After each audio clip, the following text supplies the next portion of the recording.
ये देखो सभी डांस कर रहे हैं, ये देखो तो मस्त लग रहा है, मजा तो आ रहा है। और डांस भी हो गया हमारा बढ़िया, गिर भी गई मैं, लग भी गई मेरे, हाय बड़ी मेरे को समझ नहीं आता हंस नहीं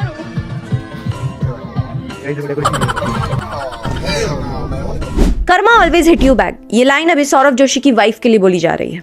उनकी क्लासमेट ने उन पर एलिगेशंस लगाए हैं कि वो उन्हें बुली किया करती थी, उनको बॉडी शेम और रेसिस्ट कमेंट किया करती थी। तो आज हम इसी पर बात करने वाले हैं और क्या सच है क्या झूठ इसे पता करने वाले हैं। तो चलो शुरू करते हैं। तो जो लोग सौरभ जोशी को नहीं जानते, मैं उन्हें बता दूं कि वो इंडिया के one of the most famous blogger हैं, जिनकी हाल में ही शादी हुई है, तो कांग्रेट्स टू देम। और शादी से पहले उन्होंने अपनी वाइफ का फेस रिवील किया। हालांकि वो शादी से पहले ही व्यूज बटोर रहे थे अपनी वाइफ के नाम पे, उन्हें मास्क पहनाकर। और जैसे ही सौरभ ने अपनी वाइफ का फेस रिवील किया, सौरभ की सो कॉल्ड फैंस उनकी वाइफ को ट्रोल करने लगे। किस बात पे? सही समझ रहे हो, लुक्स। और तो और सौरभ जोशी का एक रूमर रिलेशनशिप था पास्ट में जो टूट गया, और सब लोग अभी अवंतिका को इस चीज के लिए ब्लेम कर रहे हैं कि इसी के वजह से टूटा होगा। और लोग जो है अवंतिका के फेस को, वीडियोस को सर्कुलेट कर रहे हैं, उनकी पुरानी वीडियोस निकाल रहे हैं और उन्हें हेट दे रहे हैं। और इसी बीच एक और वीडियो सामने आती है जो आग में घी डालने का काम करती है। इंस्टा पर एक क्रिएटर है जिनका नाम अनीशा है, और वो एक रील पोस्ट करती हैं और उस पे वो लिखती हैं, they said karma is real, look at your high school bullies now,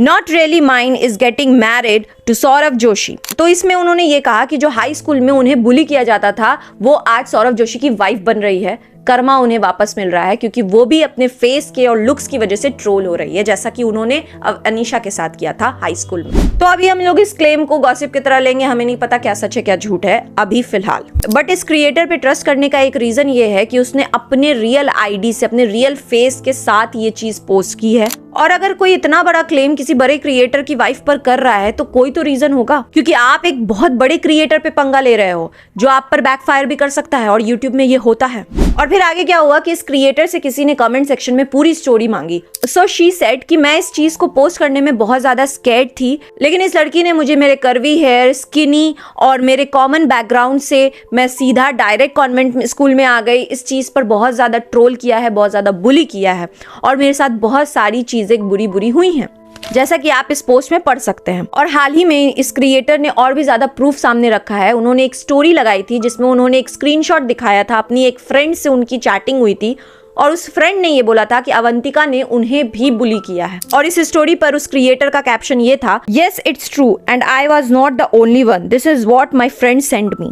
और अनीशा ने इसके बाद एक और पोस्ट डाला जिसमें उन्होंने लिखा था कि उनके क्लास में एक लड़का था जो डिसेबल था, जैसे कि वो हंसना स्टार्ट करता तो वो हंसता ही रहता था, और भी ज्यादा इश्यूज थे उसे, और उसको गुस्सा भी बहुत जल्दी आ जाता था, वो उस चीज को कंट्रोल नहीं कर पाता था। ये इशू थे उस बच्चे के।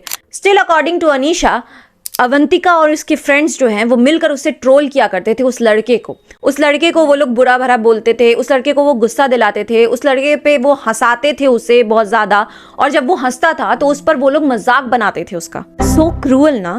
और अगर ये ट्रुथ है तो इट्स अ इनह्यूमन बिहेवियर। अगर किसी इंसान को कोई इशू है या फिर कोई डिफिकल्टी है और उसके तरफ भी आप एम्पैथी नहीं दिखा रहे हो, तो उससे आपकी पर्सनालिटी का पता चलता है कि आप कैसे इंसान हो। और अभी किसी ने अनीशा से ये भी पूछा है कि आप अभी ये सब चीजों को क्यों ला रहे हो, ये तो बहुत पुरानी बात है। तो इन लोगों को मैं अपना पॉइंट ऑफ व्यू देना चाहूंगी कि कोई भी चीज, कोई भी हॉरिबल चीजें आपके पास्ट में अगर होती हैं तो उसके स्कार रह जाते हैं। भले ही आप वक्त के साथ साथ उस चीज को भूल जाते हो, लेकिन सडनली अगर वो पर्सन आपके सामने आ जाए जिसने वो सब चीजें की हो आपके साथ, तो आपका जो दर्द होता है ना वो वापस से आ जाता है। आपको लगता है कि आप बोलो उस इंसान को, जवाब दो उस इंसान को कि उसने ऐसा क्यों किया। और शायद यही चीज अनीशा के साथ हुआ है, क्योंकि अगर हम देखें तो अनीशा जो क्रिएटर है वो किसी भी कंट्रोवर्सी का पार्ट कभी रही नहीं है, और उनके अच्छे खासे फॉलोअर्स भी हैं। सो आई डोंट थिंक सो कि वो झूठ बोल रही होंगी। और सौरभ जोशी के फैन भी अवंतिका को थोड़ा रूड मानते हैं, जैसे कि वो सौरभ जोशी से बात करती हैं। अब मुझे नहीं पता क्या सच है क्या झूठ है, ये तो अब आप ही डिसाइड करो और कमेंट सेक्शन में मुझे बता देना। अगर वीडियो पसंद आई है तो जल्दी से लाइक कर दो, शेयर कर दो, चैनल को सब्सक्राइब कर दो। वीडियो लेट है, आई नो, मैं वापस से बहुत अच्छे से वीडियोस लेकर आऊंगी, कंटिन्यू। सो अभी के लिए प्लीज सपोर्ट मी। जय हिंद।